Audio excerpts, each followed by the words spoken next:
The auctioneer brought the gavel down at $260 on a cool, clear May morning in 2006 at the Vandermeer Lakefish Cannery Surplus Equipment Auction on the Sturgeon Bay shipyard backlot at the head of Sturgeon Bay, Wisconsin, and the broad-shouldered man in the rubberized navy blue cannery apron over a starched white short-sleeved cannery foreman shirt with the embroidered Vandermeer Lakefish Cannery patch over the left chest pocket, standing at the side of the cinder block auction, shed let out a thin, clipped laugh through his teeth that turned the heads of every Door County commercial fishing truck mechanic standing along the chain link. Frederick Vandermeer was 53, 6'1", and broad through the shoulders, his thinning silver blonde hair combed straight back from a wind-burned high forehead and held with a thin sheen of pomade, a clean-shaven heavy jaw, sharp pale ice-blue eyes set deep above a Door County Lake Michigan salt wind-burned tan. He wore a rubberized navy blue cannery apron over a starched white short-sleeved cannery foreman shirt buttoned to the throat, the embroidered red and white Vandermeer Lakefish Cannery patch over the left chest pocket, and a small embroidered red and white name patch reading Vandermeer over the right. Dark gray heavy duck cannery trousers belted with a thick brown leather belt and a heavy polished brass buckle stamped with a small Sturgeon Bay lakefish silhouette.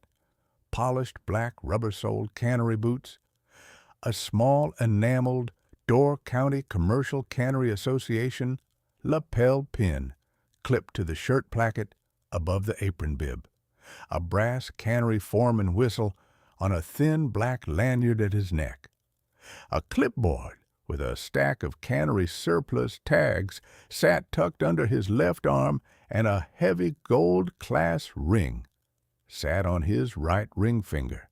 He had been the owner of Vandermeer Lakefish Cannery on the Sturgeon Bay waterfront for 19 years, and the surplus auction had been called to clear forfeited contractor iron, pulled off the cannery's independent commercial fishing dock recovery contracts after a 1989 lien default.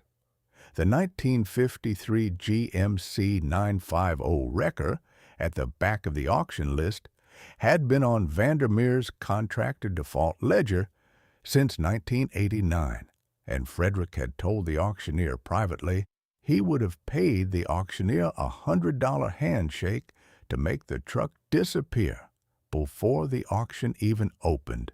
The 24-year-old commercial fishing truck mechanic at the back of the bidder's line in the deeply faded indigo canvas cannery shop coat had just outbid the cannery for $260 against Frederick's casual $50 opening shot. And Frederick was making sure the Door County commercial fishing hands understood the joke. Soren Christensen folded the auction slip into the inside pocket of his cannery shop coat and walked through the cool gravel to the truck. The GMC 950 was 22 feet of long-nose conventional cab heavy-duty wrecker with the early 1950s GMC 5-bar chrome horizontal grille and the polished chrome GMC emblem on the front of the long hood. The cab painted a faded lakefish cannery cream, oxidized to chalky bone along the body panels and dusty pale gray along the upper edges of the doors and roof, the chrome GMC script badge across the front of the long hood, tarnished, both round chrome side cab mirrors snapped off at the brackets, the original Holmes 525 wrecker boom with a twin-drum winch mounted on the rear deck, listing 2 degrees right with a frayed cable.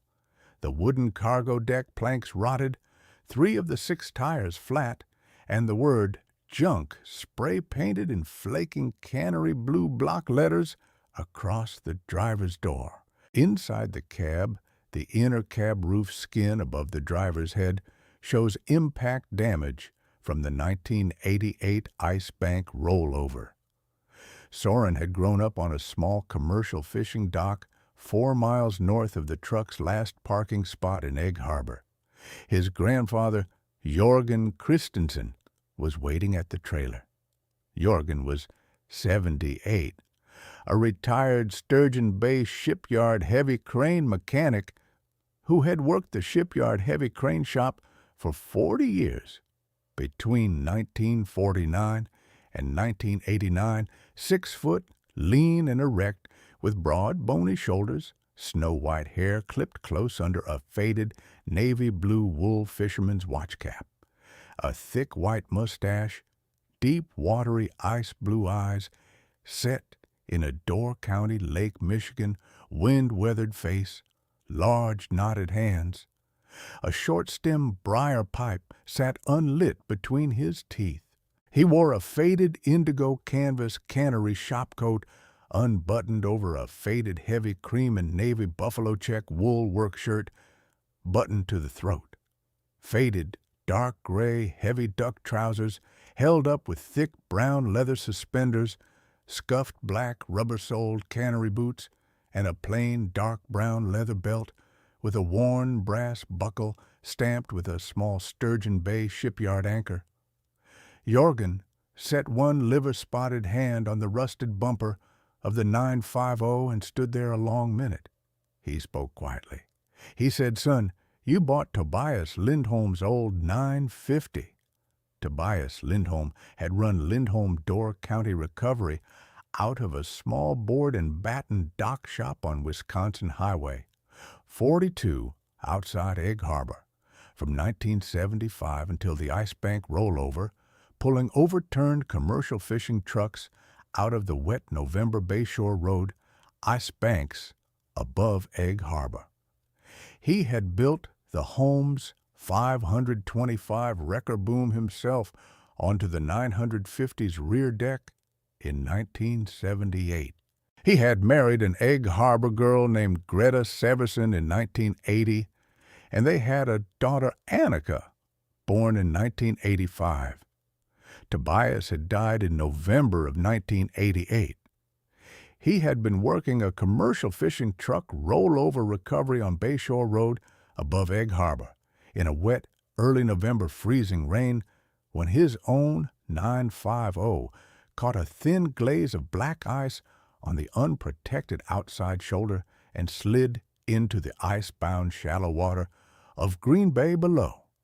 He had died at the scene. He was 42. Annika was 3. The 950 had been recovered up out of the Green Bay shallows by another wrecker out of Sturgeon Bay and parked behind the Lindholm dock shop on Wisconsin Highway 42. Greta had paid the Door County property tax on the shop and the truck for 1 year, until the Cannery's 1989 lien default and Vandermeer Lakefish Cannery had taken the property and the inventory through Frederick Vandermeer's contractor default desk. The 950 had sat in the back of Vandermeer's surplus shed on the Sturgeon Bay shipyard back lot for 17 more years, until the surplus auction. Soren had been at the auction because his grandfather had heard from a Sturgeon Bay shipyard retiree that Tobias Lindholm's truck was finally being sold. They winched the 950 onto Soren's borrowed flatbed trailer. Frederick Vandermeer stood at the side of the auction tent in his rubberized navy blue Cannery apron and watched the brass Cannery foreman whistle catching the cool morning light. And as Soren pulled out, he called across the gravel that when the boy was ready to admit defeat, Vandermeer would arrange disposal for $100 cash. Soren did not answer. Jorgen climbed into the cab of the trailer truck, and they drove the 14 miles north up Wisconsin Highway 42 to Jorgen's red cedar dock frame shop outside Egg Harbor. The restoration would take 19 years. Nobody knew that on the drive north.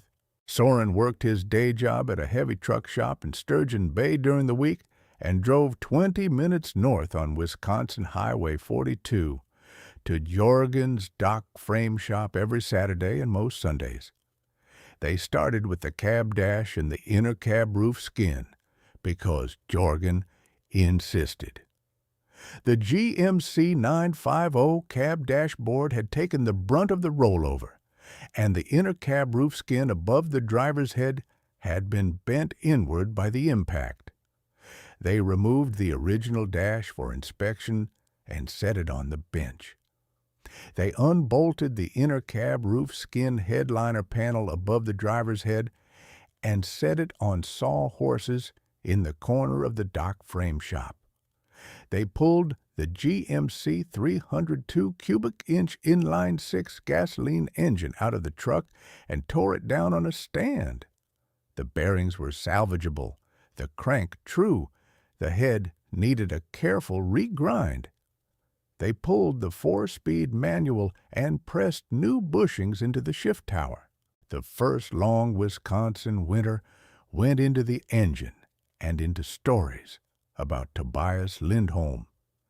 He told stories about Greta Lindholm's Door County tart cherry pie and the night in 1981 when Tobias pulled a stuck Door County commercial fishing truck out of a Bay Shore Road switchback at -8 degrees and refused payment except for a bushel of fresh smoked Door County lake trout.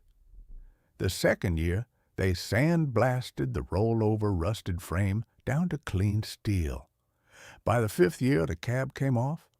In the 7th year, Jorgen slowed. He had a small heart attack in March and was at Door County Medical Center in Sturgeon Bay for 10 days. He came home thinner and quieter, but his hands still worked. He told Soren the truck would wait. By the 10th year, the 950 was a roller. In the 12th year, Soren's daughter was born and the work paused for a month. By the 15th year, Jorgen sat more than he stood. He worked from a folding wooden chair beside the dock frame shop's cast-iron stove, the faded navy blue wool fisherman's watch cap pulled low, the short-stem briar pipe between his teeth, pointing at what to do next. Through all those years, Frederick Vandermeer drove past the foot of Jorgen's gravel drive in his polished cream and walnut Lincoln Mark V with the small embroidered Vandermeer Lakefish Cannery decal on the windshield. The Lincoln always slowed, but never quite turned in. By the 16th year, the 950 was painted.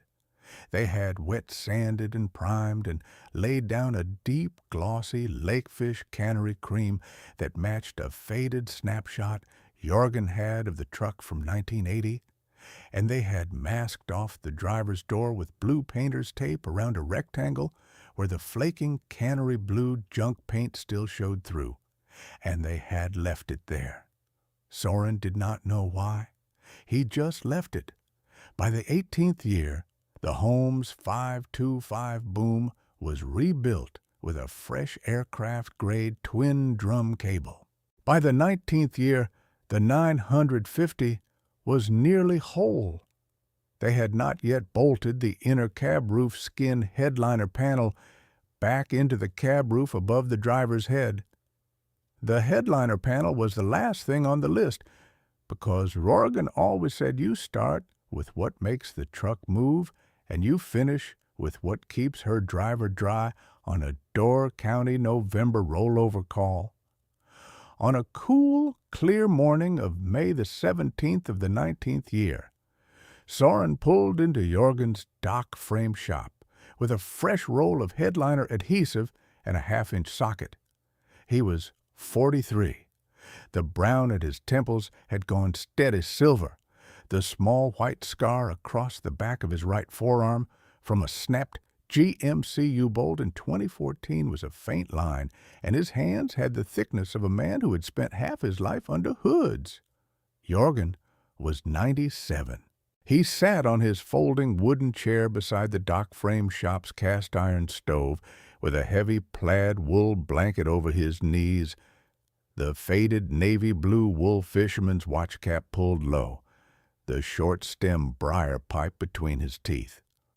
Soren walked to the inner cab roof skin headliner panel on its sawhorses and started to scrape the old headliner adhesive off the back of the panel. He stopped. There was a small hand-welded steel pocket, arc-welded to the inside of the inner cab roof skin above where the driver's head had sat, the weld bead hand applied. Soren set down the socket. He took a thin, cold chisel and a small ball-peen hammer and gently cracked the weld around the small pocket. The pocket came free in his hand. He carried the pocket to the workbench under the clip-on lamp and slit the soldered seam with a heated putty knife and lifted the lid. Inside, wrapped in 2 layers of waxed canvas bound with brown twine, were 4 things.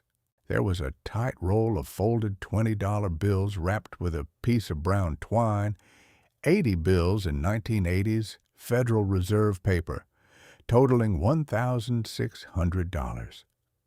There was a small brass commercial fisherman's captain's badge with a small enameled lake trout and anchor emblem in the center, and the engraved words Door County Commercial, Fishermen's Association / Charter Member / 1931 around the brass face above 3 small initials.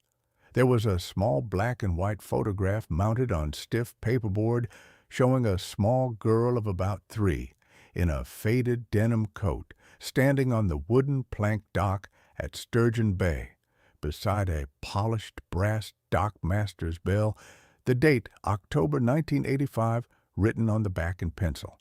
And there was a folded single sheet of plain yellowed-lined paper, the creases brittle, the ink faded but legible. Soren unfolded it. The handwriting was small and careful and slanted slightly to the right. The letter was dated November the 5th of 1988. It read, "To my Annika, the cash is for whatever a young woman needs at 18 when Door County cannot hold her. The badge is your grandfather Magnus's. He was a 1931 charter member of the Door County Commercial Fishermen's Association out of Egg Harbor, and he wore that badge on his oilskin every fishing season until he gave it to me on my 18th birthday in 1964. The photograph is of you the morning your grandfather walked you down to the Sturgeon Bay dock to see the last lake trout of the autumn brought in. I am welding this pocket inside the inner cab roof skin because the Bay Shore Road, ice above Egg Harbor, has been heavy for 3 Novembers running, and I do not want anything lost if the outside shoulder gives way on the next commercial fishing truck call. The truck is yours when you're old enough to drive her without breaking her. Your father, Tobias Magnus Lindholm, Egg Harbor, Wisconsin, November 5th, 1988. Soren sat on the workbench. He read the letter twice. He handed it to his grandfather, and Jorgen held it in both hands and read it once and set it down.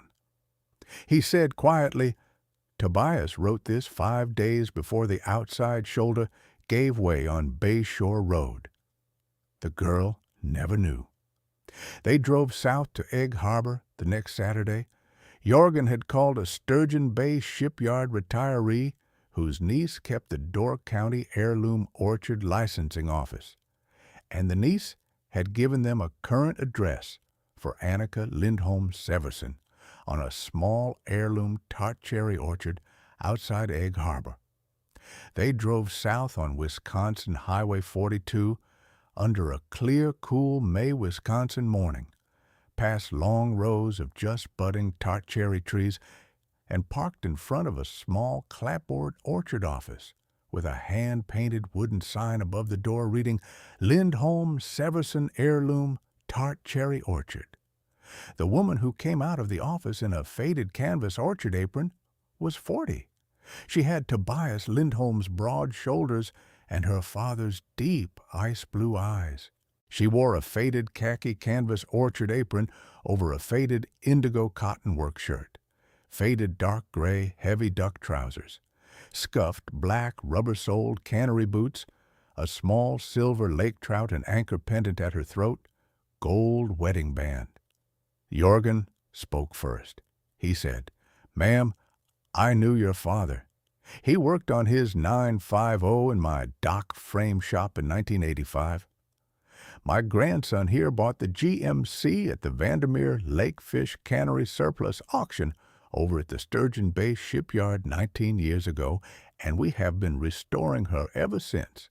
And we found something welded inside her inner cab roof that belongs to you." Annika's face changed.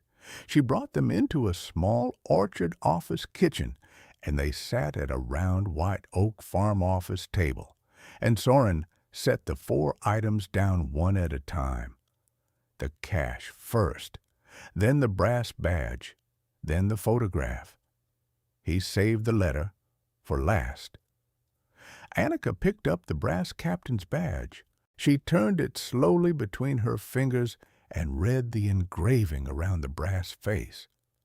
She said her grandfather Magnus had been a 1931 charter member of the Door County Commercial Fishermen's Association out of Egg Harbor, that the family had been told the badge had been sold to a Milwaukee antique dealer in 1971 after Magnus died, and that she had been looking through Door County estate sales for 25 years for that badge.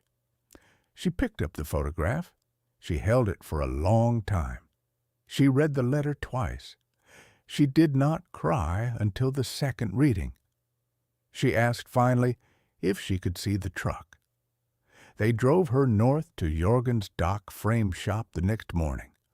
Annika walked slowly around the 9503 times in the open bay. She ran her hand along the chrome GMC emblem on the front of the long hood and the early 1950s 5-bar chrome horizontal grille. She stood at the driver's door where the flaking Cannery blue junk was still masked off in blue tape. She turned to Soren and asked the price. Soren looked at his grandfather. Jorgen laid both hands on his knees and said, "Ma'am, the truck is yours, but not the way you mean. We are going to finish her. We are going to paint over the door so the junk is gone, and then we are going to drive her down Wisconsin Highway 42 to the empty board and batten lot where Lindholm Door County Recovery stood until November of 1988. And we are going to paint your father's name on the door in clean white the way he had it in 1975.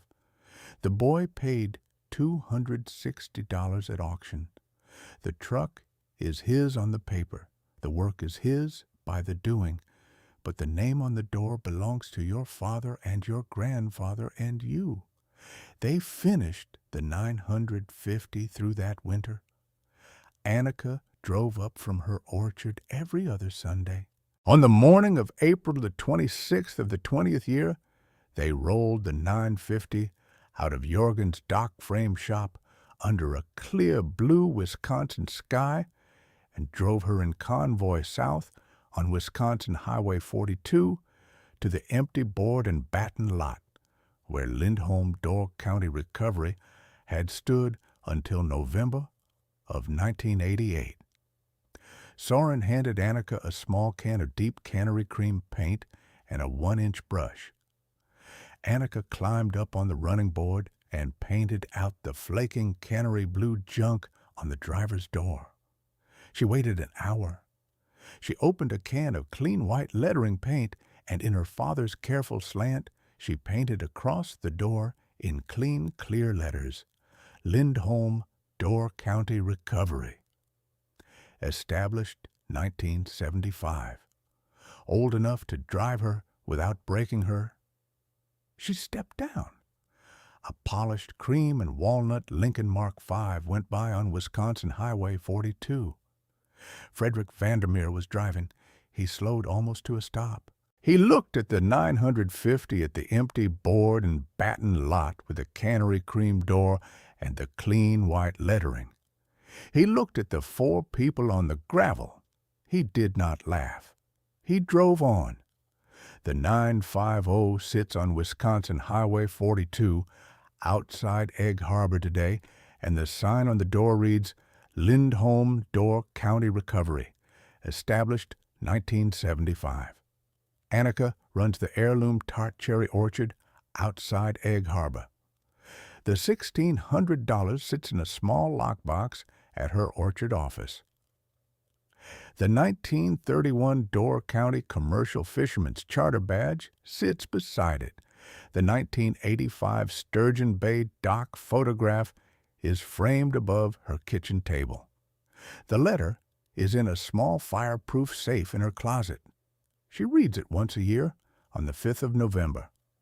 If you ever see an old GMC 950 wrecker parked along Wisconsin Highway 42 outside Egg Harbor with the words Lindholm Door County Recovery painted on the door in clean white, slow down, roll the window down, and listen. There is a story in that truck that a lakefish cannery owner in a rubberized navy blue cannery apron would have arranged disposal for $100 cash, and the work was always for the daughter. Subscribe to Iron Hook Stories for a new story every day. Thank you for watching.